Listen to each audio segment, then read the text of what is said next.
Well, happy new year to all my party poopers. Welcome to 2026 and late to the party. And just as the name proclaims, I am late to the party myself with releasing a new episode. But that's just how life is. I had names set up for people who were going to be talking to, that changed, then another fell through. This is just the life of a person working full time, also trying to put together a podcast, who's also trying to put together an event.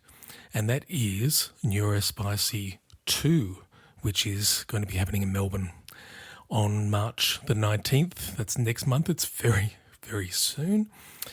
And this year, this is going to be a conversation that brings together artists, advocates, audiences to explore how we can support neurodivergent people in the arts to create, participate and lead.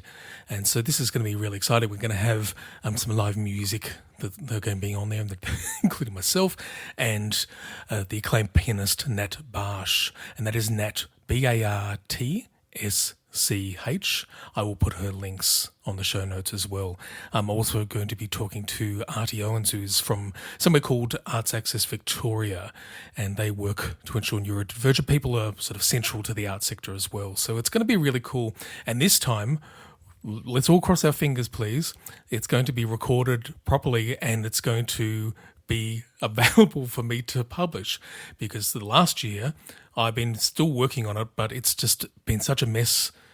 I just haven't had the time or the patience to try and put it all together. It's gonna get eventually published. I promise. But for the moment, the people at the round who have been amazing, they're going to be sort of doubling up just to make sure that the recordings happen the way we need them to, and I'll be able to share it with you this time. Boy, so what else has happened? 2026, I took 5 weeks off just to do work around the house, and I'm sure you would all enjoy the choices I made. 5 weeks, I think I went out for the day twice in that whole time. Otherwise, I was going off to get wood, to get nails, or whatever I needed. I was going on to Facebook Marketplace and selling things and was organising things. It was just bliss, absolute bliss. So I had a great time. I'm back at work now, sort of taking on a new role as well, which is a little bit more responsibility. But, you know, as you get older and as the kids get older, oh God, I'm old. As the kids get older, I feel like I've got a bit more energy to do the things like this.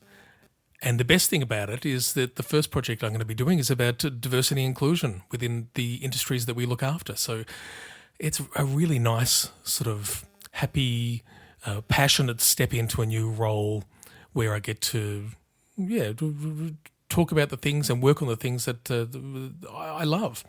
But I can tell you, even though I've been sort of on a hiatus, that hasn't stopped emails coming in suggesting new people that I could be speaking to, and I got some really good ones coming up. And so I can promise you this year there's going to be a lot more amazing, informative, fun episodes coming out, and I'm going to make them more regular than every couple of months or anything like that. So I promise thee that is what I shall do. Now, as for this particular episode, do I say I'm excited every time? But, I don't do these things. I reject a good amount of emails that come through suggesting subjects, people, because I like to go and research, and it has to fit and it has to be something I'm into. So, that when I'm going to publish something, it's going to be something I'm totally passionate about, or something that I want to talk about, or it's not going to be because someone's telling me, can you do this? I don't get paid. So this time I'm talking to someone that I met as a disability support worker when I was about 19 years old. And so I would be working for the local council, and I would be going to his house and basically just as someone there to assist, depending on the time of day, with whatever was needed.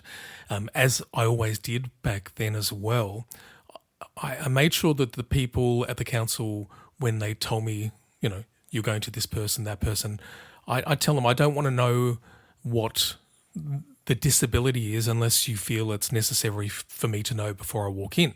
Otherwise, that's not the important thing. I'm getting to spend time with a person. I'm getting to support a person. It doesn't matter. Same thing with Mark. That entire time that I worked with Mark, and it was probably around about 10 years, I don't think I ever asked what his particular disability is. I know he's in a wheelchair, but other than that, I don't care. He was awesome. He played piano. He was amazing. Just the stuff he could do on computer was just so cool. And we used to just have so much fun together. And different to some of the other sort of support work I did, I got to spend more hours with him. And there were even times where I would be just there for the weekend while his parents got to have some time away. And so we just became really great friends. And when my sort of work as that support officer sort of went away and I went to do something different, we tried to maintain a friendship, which is not always as easy as that because he had his own life as well. He was studying psychology and, he had his own business. So what we ended up doing is we just started doing podcasts. And this was early on. This is before anyone knew what a podcast was, really. Like we were ahead of the game, baby, by a long, long shot. Ricky Gervais talks about always he's like the person who made podcasting big. Maybe he did, but we were doing it before him. We just weren't big. So anyway, we'll talk about what exactly those podcasts were. We'll talk about a little bit about sort of our time together around that time when he was young and I was young. But we're also going to be talking about his work, which relates around artificial intelligence, and it's wow, I tell you what, it couldn't be more timely at the moment. It's things that I've been noticing on news threads and things like that. So Mark's all on in this. He knows everything about this sort of stuff, and the work he's doing is fascinating. So I'm not going to tell you what he does because he's going to tell you what he does. So all these years later, after kids, after the ends of all the podcasts, there were times, particularly for the two of us, we haven't had as much time together as we usually do, but then that happens with almost all my friends. And, I'm partially to blame for that. But as I said to Mark, we both have to do the contacting. And I just, I adore Mark. I think he's just an amazing person. And that's why I like to be friends with him. And that's why I liked speaking to him on my podcast, and his voice is so podcasty, it's perfect, isn't it? You just wait till you hear it. So anyway, hope you enjoy, and I'll speak to you very briefly after our chat with Mark Brown.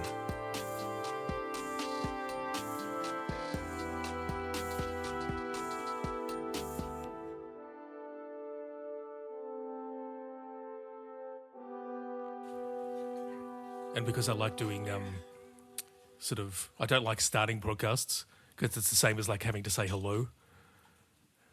Yeah. Just candid. Just begin mid-sentence. Flow. Yes. I like it when you've got like the 8 hours preceding the podcast included at the start. What? So you've got the notes, the drive over. You've got the flight.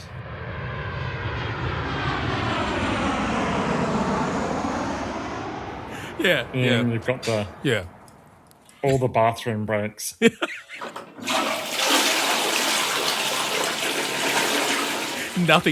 Everything's in there, and the actual no podcast is. We don't edit. It's 9 minutes, the podcast itself, but it's that's all it was. Nothing more. I'm going to break my what I just said before, because medication works so well. How are you?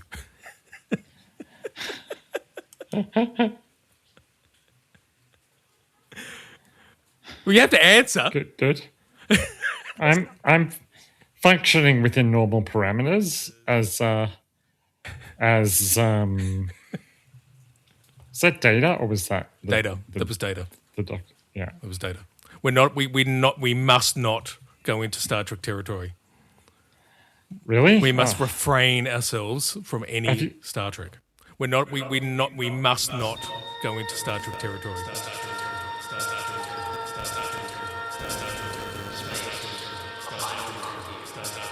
We must not go into Star Trek territory. Starfleet Academy. Have you I love it. seen it? Really? I really love it. Yeah. I haven't tried yet because of, I don't know. It's like, oh my God, what the hell have they set up? It's wonderful because it's like, oh shit, there's like everything's changed. Have you heard about the premise and the time? Well, I lost track of Discovery, but they like moved 1,000 years or something into the future. And then after the Federation collapsed and what was that on that show? On Discovery, yeah. I see, I got bored with it and I didn't watch it. Yeah, I got bored with it too. And so I knew that Starfleet Academy is sort of the first. They're restarting Starfleet. What's it called? It's called the Burn. The Burn, and and essentially, like, everyone's disbanded and just trying to look after themselves. So they're only now trying to bring back the Federation and all that sort of stuff. It's and it was just like, because I didn't realize there was a lead up to it from somewhere else. I was just like, heck, are you going to tell me what the Burn is? Are you going to actually explain any of this to me? You know? Nope. Okay. Holly Hunter is, she's amazing, but at the beginning she's fitted. She's just trying to work out her character, and I love it. I love the character.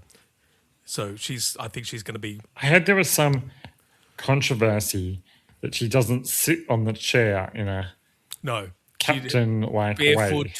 She loves to bring her knees up and just lounge around. So that's the character she's sort of working with. You know, she's an alien species that lives for a long time, if not forever. So she's been around for all of it. But she's witty and, you know, is it savoir-faire? Everything's just, you know, let's keep it loosey-goosey, you know. Yeah. I like it. Okay. I'm really enjoying it. Cool. All right. Well, I'll have to give it a go. Yeah. The idea of it, like Starfleet Academy, always sounded like it was going to become Beverly Hills 90210, you know. Yeah. And whilst there's a little bit of that element which you can't get away from, it's still really good. Really good. Cool. Yeah. Okay. Good. Naughty! You got me started straight away. Oh my God. No, I don't know how to start. I started by saying, how are you? And then you sidelined me and moved on to something we're not supposed to talk about. Yeah. The TV show that must we can try it again. Oh, yeah, I do that all the time. You know what I usually do? My introductions are done after they leave.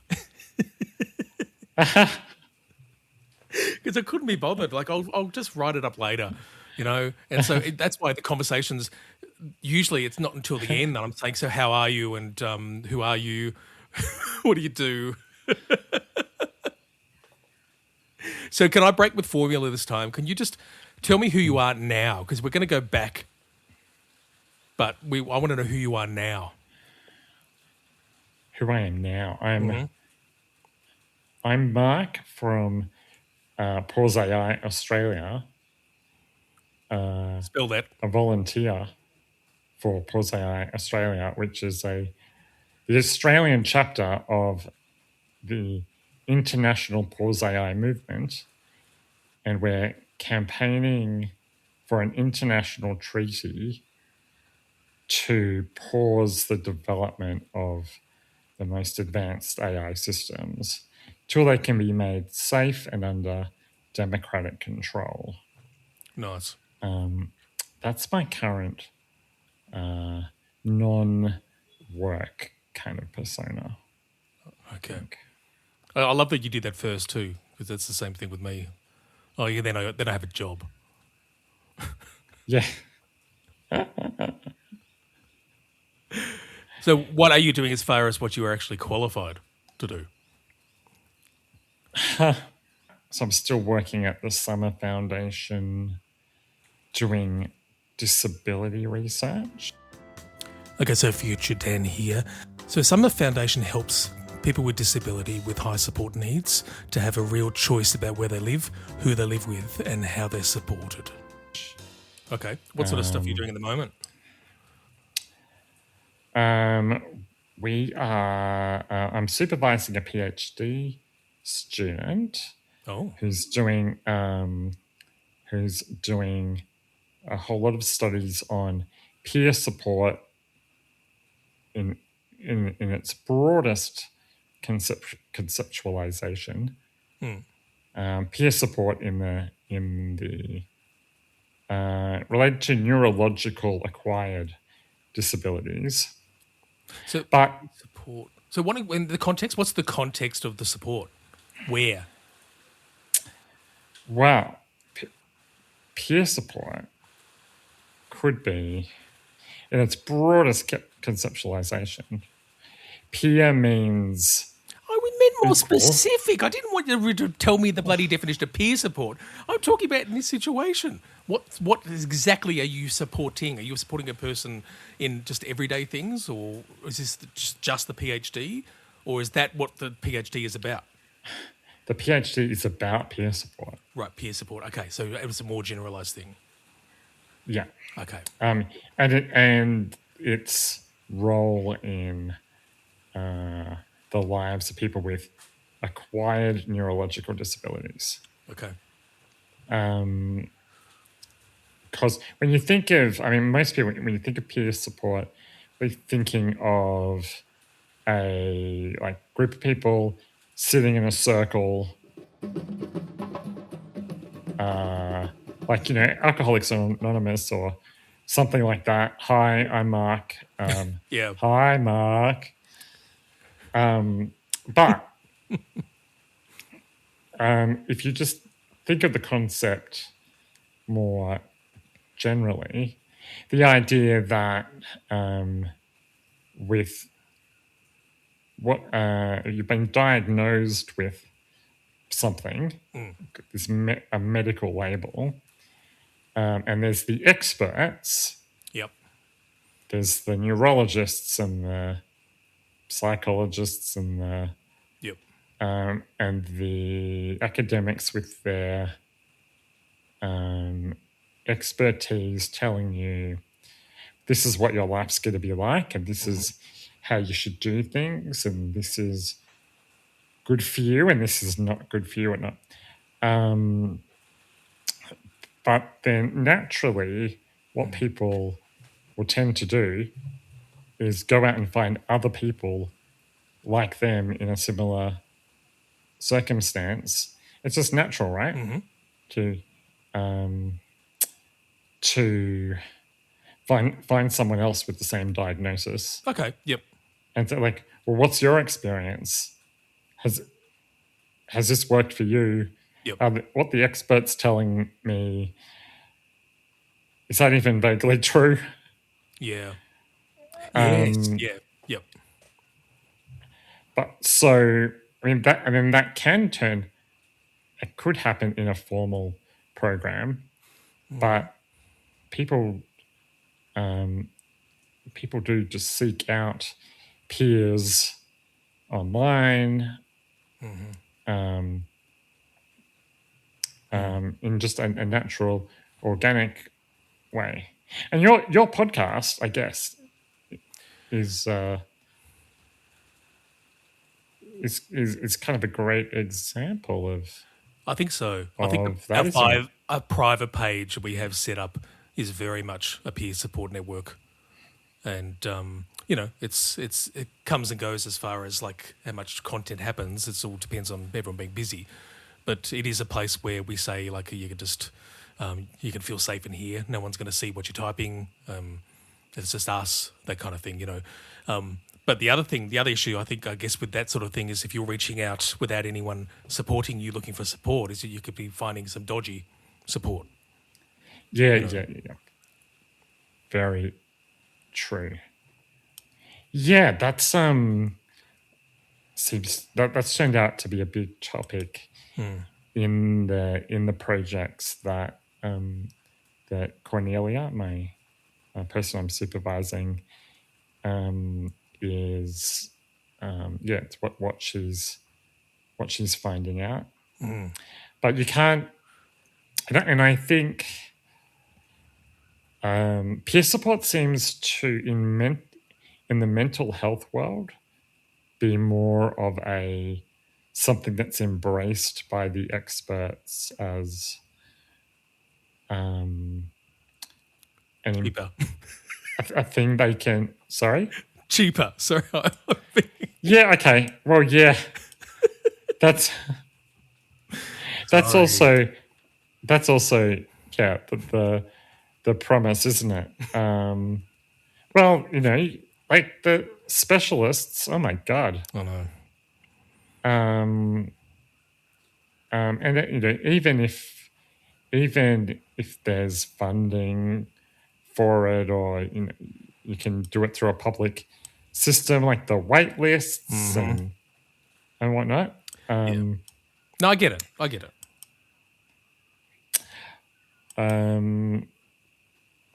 So yeah, I don't know where I was going with that, but yeah, it's a super interesting. No, well, yeah, it's interesting topic. Using peer support as an extra means, like would it fit somewhere in between the individual, their close support mechanisms? Could be parents, could be partners, whatever, and then would that peer support just be another prong? Yeah. It's. I think people find it brings something unique. I mean, in a lot of for this PhD, we're kind of talking to people that have got MS or had a brain injury, had a stroke, things like that. So there probably isn't their family members, for all the support they might be bringing, probably don't have the direct experience of what it's like to have MS or that kind of brain injury. Yep. So I think people talk about, like friends and family, have been really great, but it's when I met somebody else who had a stroke 10 years earlier, and they could relate to the whole journey, and it was sort of an understanding that was a relief, and then I kind of couldn't get anywhere else. So it's essentially a non-movie version of saying, "I never fought that war. You weren't even there, man." Yeah. Yeah. But different people, different people seem to want it to play a different role in their lives. It's not like, you've just had a brain injury, you must really be keen and enthusiastic about some peer support right now. Some people are just not at that point in the journey. No. And it can be kind of threatening or challenging to maybe you meet someone else who's sort of further along in the progression of MS, and it's of course. Wow, what does this what does this mean for my future? Is it going to play out the same for me? Yeah. Or so yeah, there's so many kind of complicated elements, but it seems like that it is something fundamentally human about a big life transition or identity shift. Is finding peers, finding a different set of people to identify with, or to use to process your own identity. You made that happen to me. What? Do you remember? You made me seek out a whole new different sort of peer group. Come on. Do I really deserve the credit? Yes. Absolutely. Well, go on, tell the story. So it was just before. It was really kind of just before Eloise came along, and I was telling you about this amazing scientific book that gave sort of more spiritual sort of undertones to the science, and was just basically. It sounded very interesting and exciting, and I showed you that, and it was just so funny because your the way you respond to these things is you're not going to be nasty or mean, but I'd known you long enough to know that the way you responded to me, whilst polite, was also frustrated and come on, you're smarter than this. And so it did. It gave me a little bit of a shock. You sent me some sort of responses to that book and the videos and so forth, and I started going down a rabbit hole from then and utilising my undiagnosed, specialities to try and deep dive into it. And it changed my life completely. I went from being a little spiritual hippie to a humanist, and it was a life-altering change. And that's when I set up a meetup for all the humanists and so forth. So that's right. Yeah. I nearly lost my marriage. That's your fault because I wouldn't shut up about it. So yes, I sought out peer groups to make sense of all the things I was learning and understanding. People with a similar ideology or and we got people who had the opposite of that. We had people show up who would want to argue with us, and I kind of like that because it wasn't all just people agreeing with each other, and so that was a healthy thing as well, to not get locked into an idea and then just do the same thing again and get sort of fundamentalist about another thing. That has never happened again to me. Like I have no other examples of conversion stories, and I'm guessing, but plenty of examples of people telling me that about their whatever woo thing they're into, and me pushing back slightly, but it never,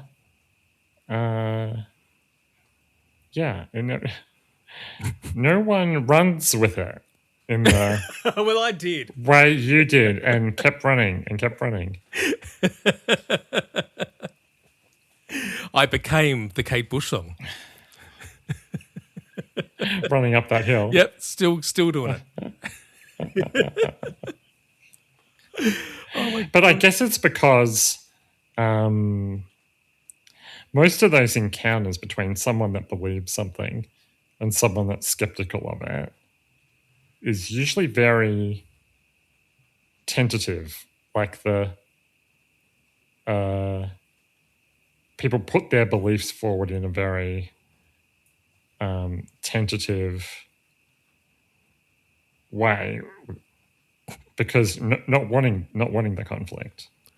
Well, I think those people are the people that you can probably feel a bit more comfortable about. There's a little bit of that sort of healthy doubt in there. But, I mean, I came across just this morning at the market where Henry sells his bonsai, and there was someone talking about how she knows a psychic who will not do readings for, what does she call them? She won't for non-pure bloods. And I'm like, what do you mean non-pure bloods? And she was like, those are the people who've had COVID vaccination. That's a term they Oh, use. no. What? Mm-hmm. I didn't. Oh my gosh. And I said to her, does she not concern herself that maybe she's coming across looking like a Nazi by using that sort of terminology? Yeah. You know? Pure blood. It makes me think of what are the Death Eaters or something. Exactly what I said. Harry Potter. Exactly what I said. Yeah, we're mudbloods, apparently. Yeah. And dear. gosh. So I can't go and get a psychic reading from her. So I'll give you a psychic reading.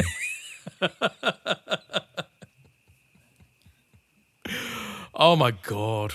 So yeah, it continues. It continues. And that was a long time ago. That was probably about 19 years ago that happened. And that was still a way into how long we've known each other. Yeah, true. You know, it's been a very long time. I love that I'm making all this go backwards. It's like we're doing a show where it starts at the end and goes back to the beginning. Like Memento. Exactly. Yeah. Oh, Yep. yeah. It is a bit like that. Well, we better get some tattoos to remind ourselves what to talk about when we get to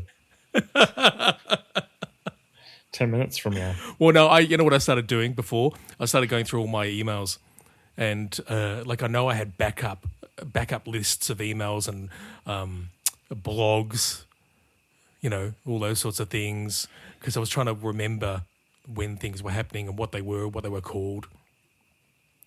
One thing I wrote down here was I thought it would be fun to see if you can remember all the names of the podcasts that we did. We were so far ahead of the game, it's just unbelievable. The last one that we did together fully was 2009, so I'll take it from there. So what was the last one we did in 2009?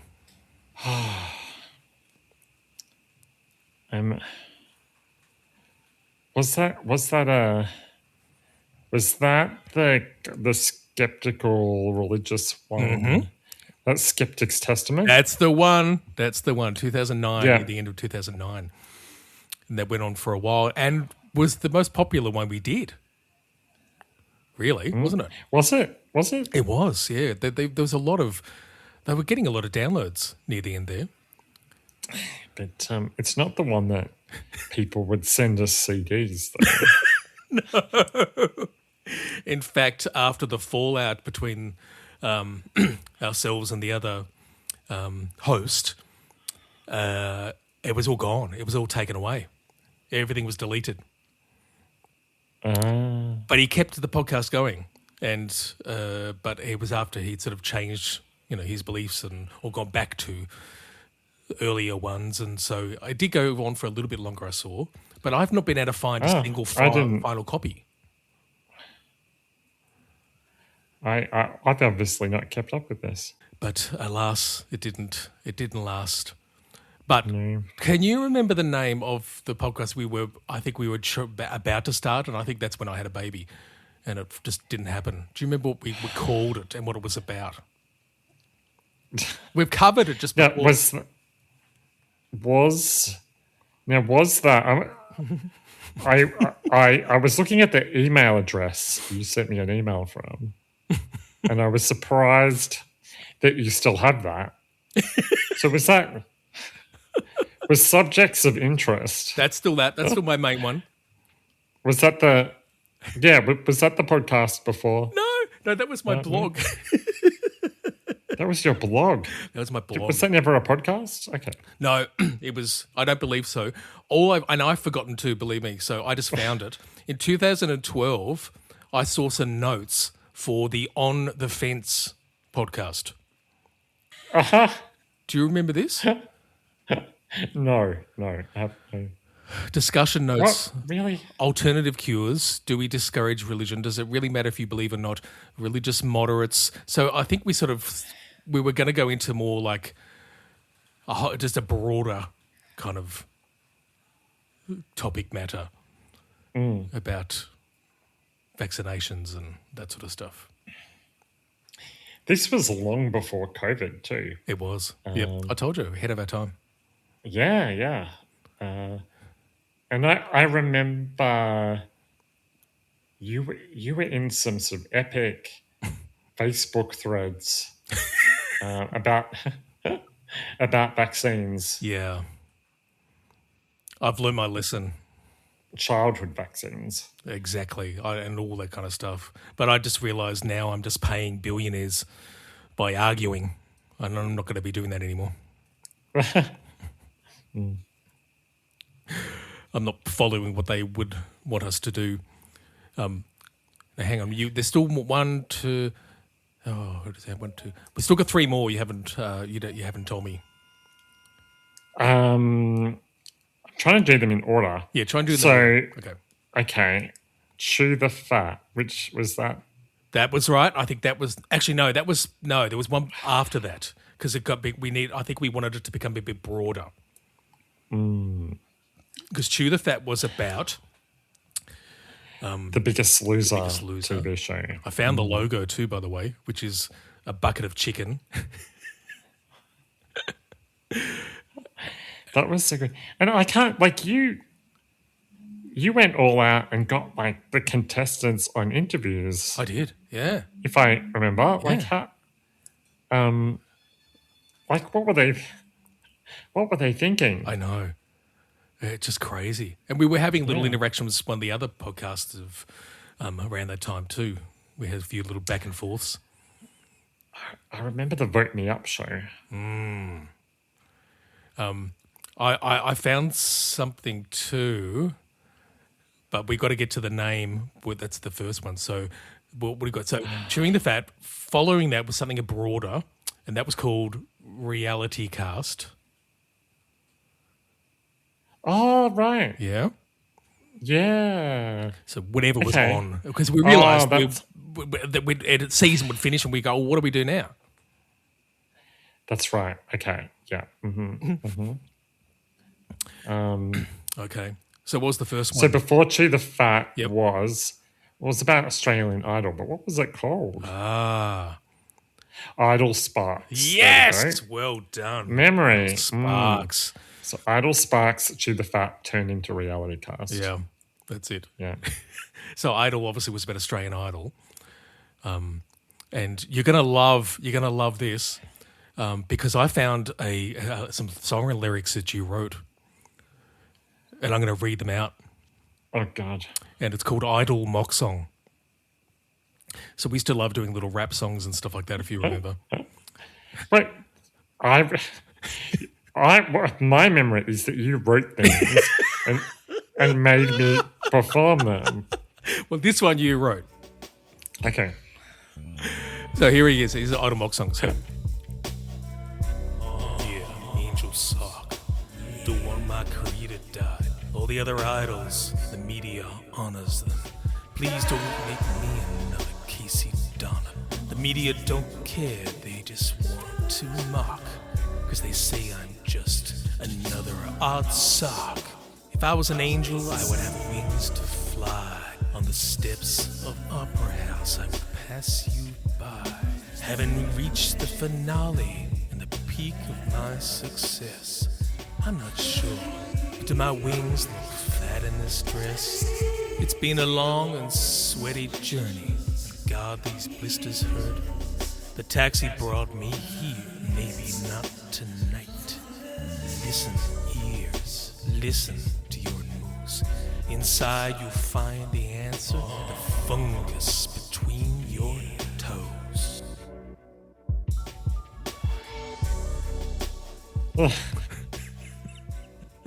That's quite good, isn't it? Yeah, see, it's not bad. I think that would have been for the finale of Idol, and this would have been the first season.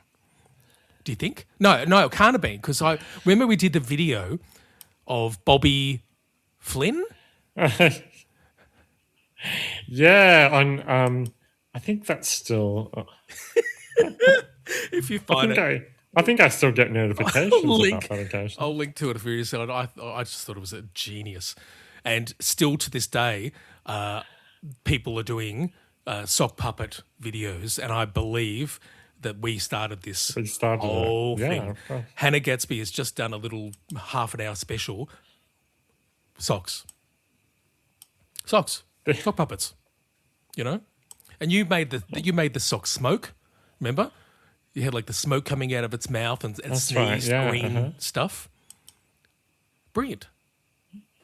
And this was back in the day when, like, for you to do that to generate that on the computer, you'd have to let it took 3 months. It took so long to do the simplest thing. Oh my God. So it must have been, 2002, 1? Yeah. Something like that? And I'd run out of hard drive space and have to... So we were so far else. ahead of the bloody game. Amazing. Unbelievable. We really But what were we, like, what... Why? Did... I think part of it was that I was no longer your support person.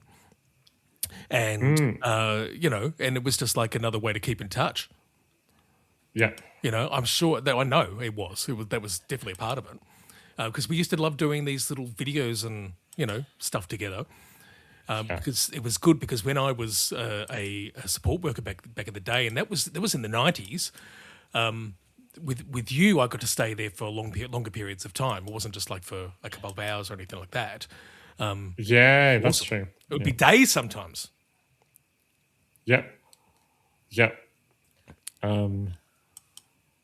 And hijinks ensued. Do you remember the cooking video? Vaguely. I don't think there's any record of that. I've got it. I've got it on VHS still.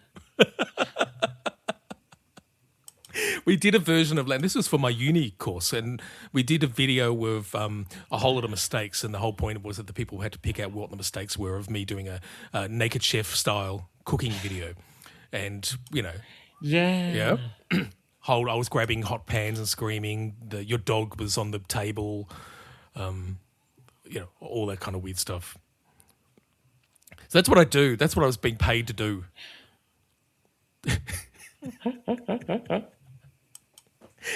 And that was my childhood, kind of, or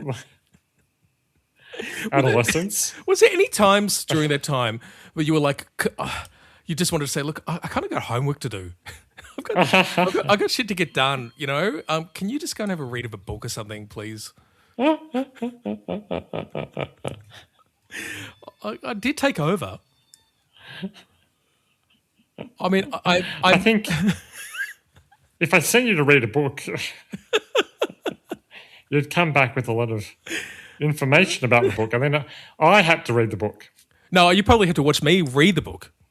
Okay, yeah. And then when you read the book, you had to figure out when I had reactions. I made you sit through a 9-hour miniseries, The Stand. The Stand. Oh my gosh! Yeah. In one sitting. No, that was formative. Yeah, that was intense. and I ate a lot. That's right. Yeah. Well, I've always been a fairly decent cook. It's pretty good. Yeah. Oh my God! My parents always said when they came back from their vacations, and you were looking after me for those 2 weeks, that I was like noticeably fatter.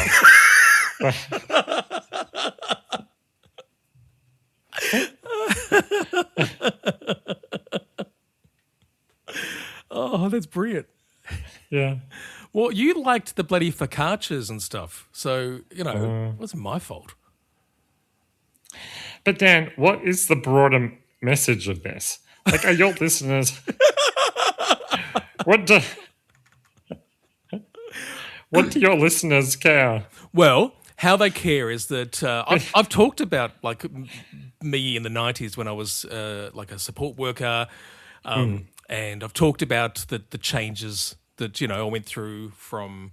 Because I've done podcasts about beliefs and that sort of stuff, and I thought, I've got someone who actually was there, because I haven't got a lot of those sort of people around anymore that are actually around when I was younger, and when I was sort of younger and a different person with different beliefs, and a person who was undiagnosed And now you have, you have done. You're a psychologist, and I thought it'd be interesting to ask. Aside from giving the backstory, which I thought was funny, is did you ever recognise a neurodivergence in me back then? Like, have you considered? Have you gone back and thought about the sort of behaviours and the things we, got up to, watching things for 9 hours and making stupid videos? Well, like, no, not at the time. And remember, like, you were a support worker and you started working with me. I think I was in year 7, maybe. Yeah. So I was very young. Yeah. I didn't have a conception of what normal was. But here's like a cool older person. I 18-year-old, right? Yes, it probably would have been 18, 19, something like that. Like Yeah. him. Yeah. So I'm like, oh, like this is what I call young old person is like. A young old Or person. older young, or an older young person, right? Like not old like my parents and Yep. boring. This is what an interesting person is like. So I'm just like, it's like those those ducks that are born and they're like taken care of by a dog, and they think they're a dog because they don't know any different, and they're like, okay, dog behavior is normal. You saying I tried to neurodivergenize you? Well, I just thought like this is what cool people are into. See, there was your error. But ever since I do find myself in different ways among neurodivergent people. Yeah. A lot. Like I'm a magnet, and it's like a comfortable place. Yeah. So yeah, maybe there was some imprinting. I think definitely. I could say the same thing about other friends as well. That I think over the years, they probably let their freak flag fly a little bit more than they may have done in other company. It's interesting. It's interesting to think back, because then that's the thing is, I was in peak masking mode too, and I could do it just as well as I did back then. So it's an interesting thing, because I mean my memory's so bad that I don't remember a lot of incidences unless I have things like the emails I can go back and have a look at. Well, what was I like? I have no bloody idea. But I don't think I'm that different in a lot of ways, And plus, I can, in retrospect, I can like realize some like obsessiveness or like ability to. I was impressed, like when you'd come up with some joke, and then the joke would just keep extending and developing for such a long time, and it would like never give it up. And I was just like impressed. Oh, like amazing! He can find more angles on this joke, and keep it going. But yeah. It makes me a little sad now, because literally 2 days ago, I had a pun off with Copilot,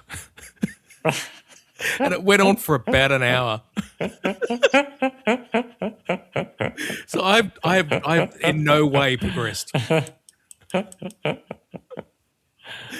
Oh, that's sad. Oh my God. And my Copilot speaks like Stephen Fry as well. Oh wow, it's wonderful. We have lovely conversations together with that sort of formal, sort of English, witty style. We sort of have these repartees between each other, and I'm part of the bad lot, I guess, in that I'm sleeping with the enemy as such. You using the AI? Well, I use AI a lot myself. It's not today's AI that has me overly concerned. Although there's some scary things you can do with Yes, today's AI. absolutely. Dangerous for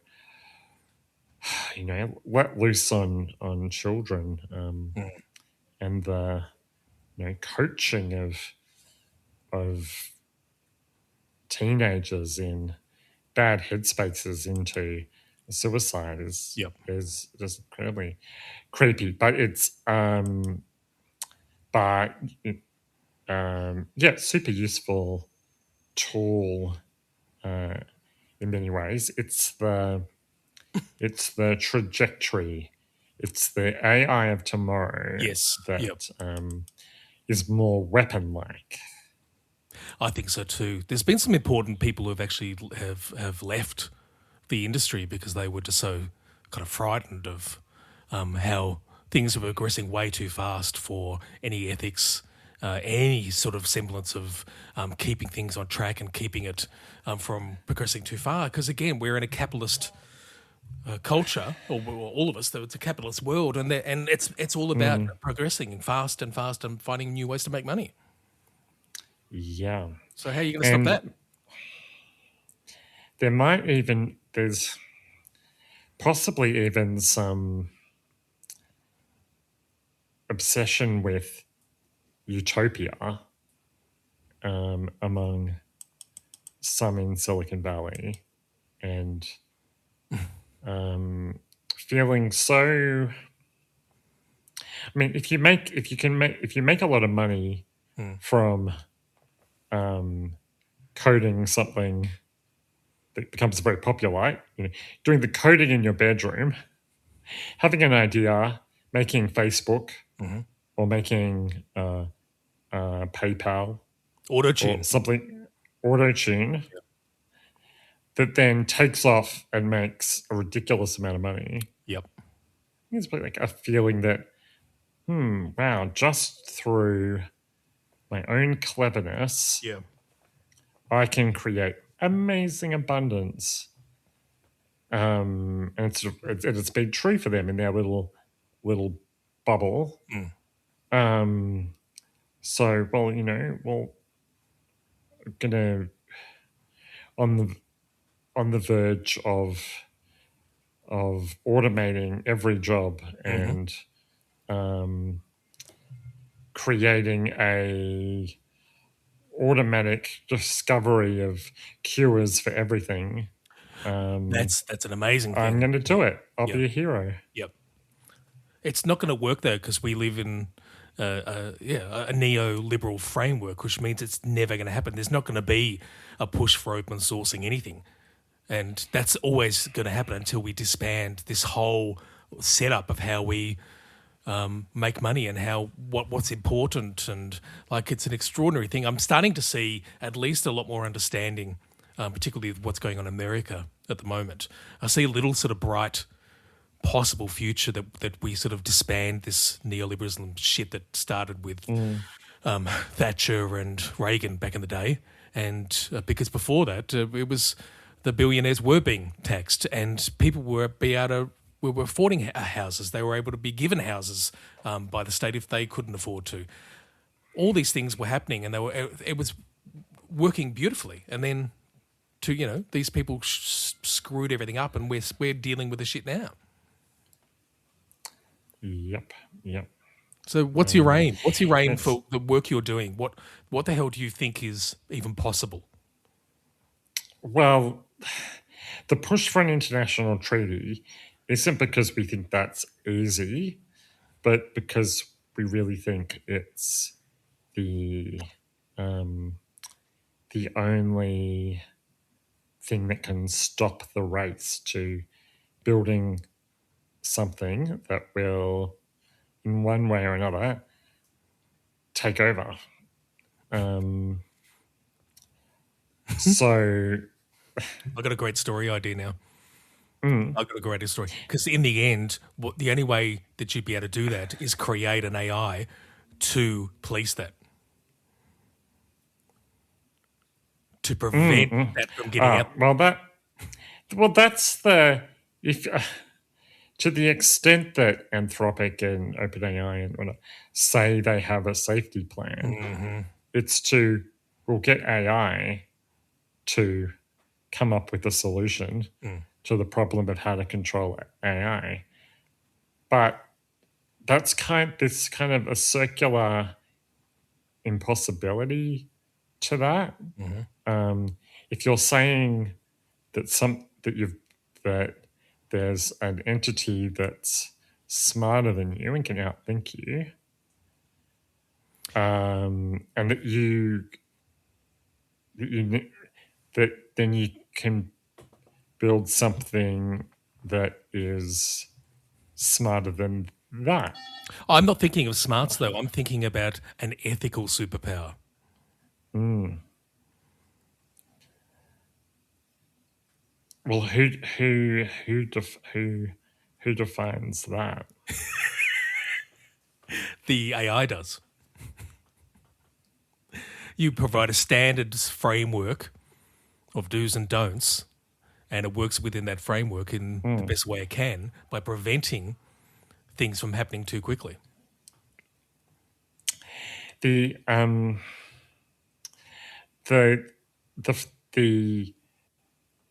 paradigm though for this advanced AI is that it's teaching itself because it's beyond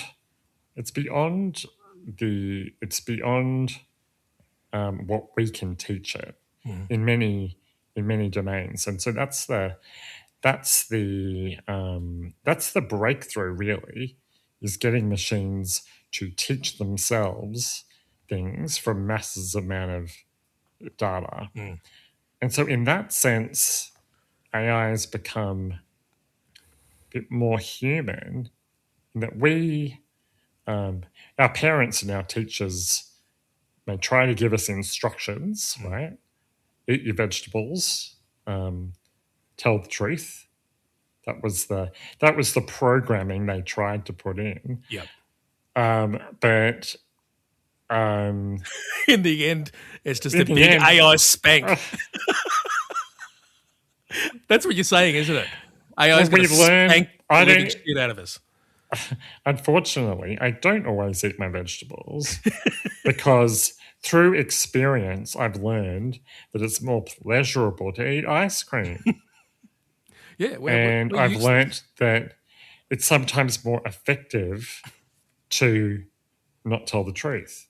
Sometimes it's more effective to take shortcuts.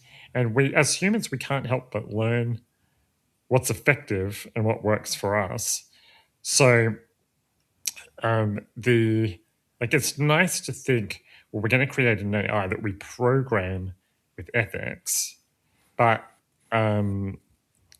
if we want it to be a really smart AI that's learning and adapting, then it will very quickly grow out of what we try to program in. Yep. Because sometimes the most effective way to achieve a goal is to stomp on somebody's ethics. For the greater good. For the greater good. Yeah, this is all the problems. And can you teach AI to have fun? To pretend to have fun, maybe? No, well, that's what I mean. Like, how the hell do you progress a species that where fun is so important? It could tell stories, but can it? Yeah, can it have fun? Can it be? Well, it can procreate. I think it still comes down to fun, but the only one thing that I'm just wonder whether AI can fit that into how it would go about making decisions. And that's scary. Once there's enough sort of self-teaching and self-replication, then what will happen? Who knows? But it's really out of our control. It's not for humans to decide our own destiny or the AI's destiny. At that point, it sounds so sci-fi. Oh, yeah, I It's your know. first- I'm trying not to mention Star Trek episodes. I know. And if you sound, God. if it's your first time hearing people talk about the potential human extinction Yeah. from superhuman AI, if you've not heard anyone mention that before, then it will sound crazy, and it should sound crazy. Yeah. Right? If someone comes up to you and says the world's going to end unless you join this group, and unless you do this activism, or unless you help out in this way, you probably should. The first time someone comes up to you and says that, you shouldn't just accept it, right? But I think you will hear more and more people talking about this, about what limit we put on. I mean, we've got AI now. We're not going back to 1990. No. And as fun as 1990 was. But what's the limit? Is there no type of job that we're not happy to outsource to AI? Will we draw the line somewhere? Childcare? Like, what if would you have robot childcare if the statistics showed, wow, the children do better, they're safer, they're happier, they're healthier, their education ends up better. Yep. They live happier lives, longer term. Would you not go, oh, gee, well, I better go with the robot? But they has to have skin and hair, just like those old monkey studies where they tried one with metal and one with fur, and the monkey was quite satisfied with the fur one, even though it didn't actually provide milk.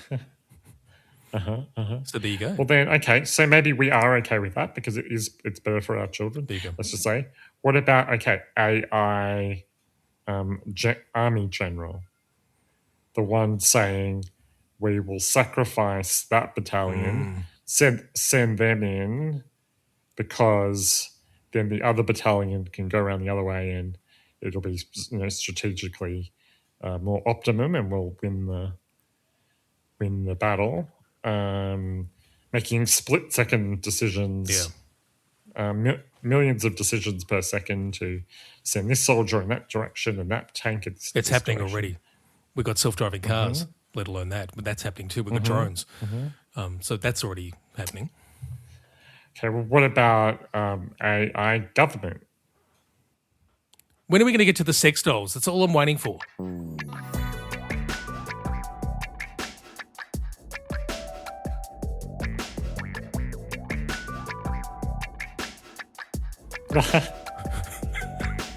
When do I get my sex doll? Well, that's what I'm trying to say. And is it okay? Is my wife okay with it? Can you ask her? It's about the rust management, isn't it? Because all the fluids. It depends what you're getting into. It's a matter of learning about how to deal with rust. Okay, right. We're getting some ideas about. I don't know. I tend not to. I don't know where to go with this without getting too crass. Well, let me help you and say if anyone is interested in, because I actually think that there is lots we can do. I mean, what individuals about AI risk, which I don't think is guaranteed to be a disaster. Yeah, I just think the probability is way too high. But I really think that regular Australian citizens and residents can do something, and we have a website, pauseai.au, And there's a lot of information on there if people are interested. So thank you for. I said I'd only come on your nostalgia podcast if I could plug Pause AI. So thank you for letting me do that. Well, see, that's how we worked around. We start with it, we go back in time, and then we come back to the future again and talk about important stuff. After the burn. You know, it's important. But it's also nice to get to the humanity side of things, which is what we're talking about. Well, it's, the intelligence explosion, and if it goes badly, it's sort of a burn for It is. For humanity, and really but without a way to come back from it. So it brings us back to Star Trek. It really does. I truly think that if our cultures hadn't been created, designed through still these old religious ideas, that we would have been able to cope with these fast changes ethically and being able to manage it. But I don't believe we're anywhere near capable of it, because it's still there, just as strong as it ever was. It's come back. So no, I don't see a bright future. It's interesting though that there's a lot of religious people that are sort of our allies in temporarily in Pause AI. The Pope, both the old Pope and the new Pope, have made pretty good, sensible statements about no setting limits on AI. And in other religious traditions, there's sort of different ways into it. But one idea is that God has given humanity a special job of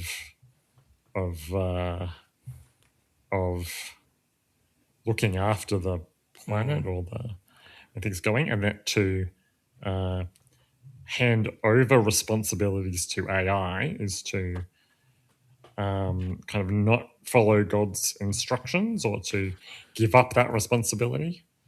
Obviously, not something I believe, but it's a way of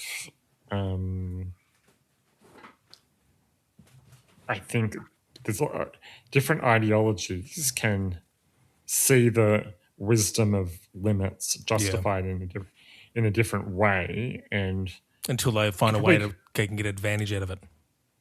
Okay. I'm sorry, I can't. I keep saying the same thing, because at the moment it's just always about power.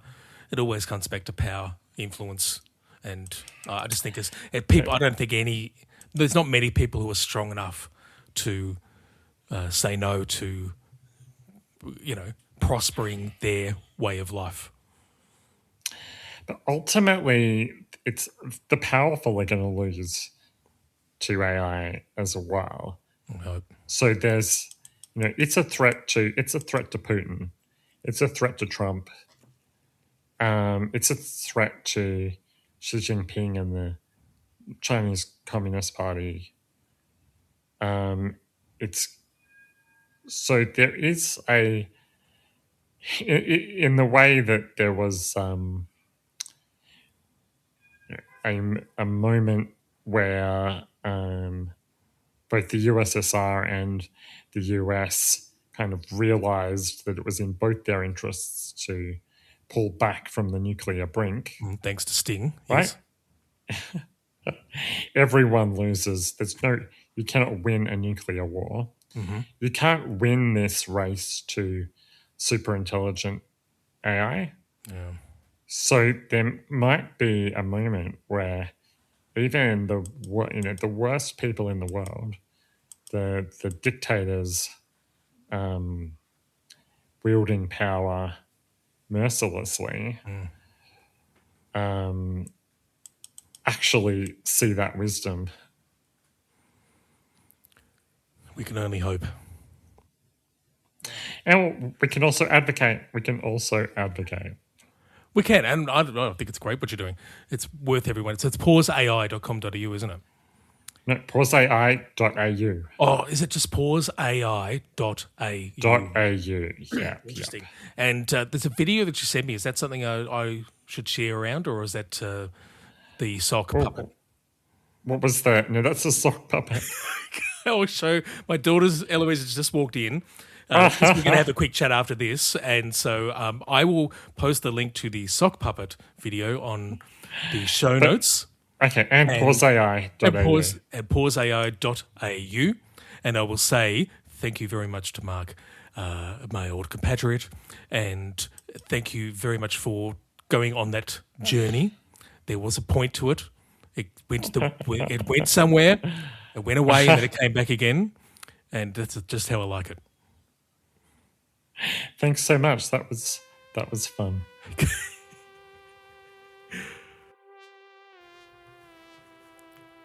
So what I said about the voice, he's got a good voice, hasn't he? Good radio voice, good podcast voice. And it was really lovely to chat with him.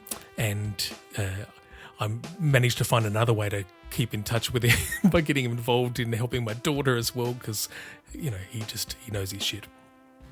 So yeah, anyway, it was lovely speaking to him. I am going to be back very soon because I'm going to be catching up with someone who works in sort of the music industry and disabilities in Melbourne, and I'm going to be chatting to him in a couple of days, so I'm hoping I can get another one out pretty soon. Apart from that, all the usuals, I'll be putting everything into the notes, and I hope you enjoyed it, and I'll see you next time. Party poopers!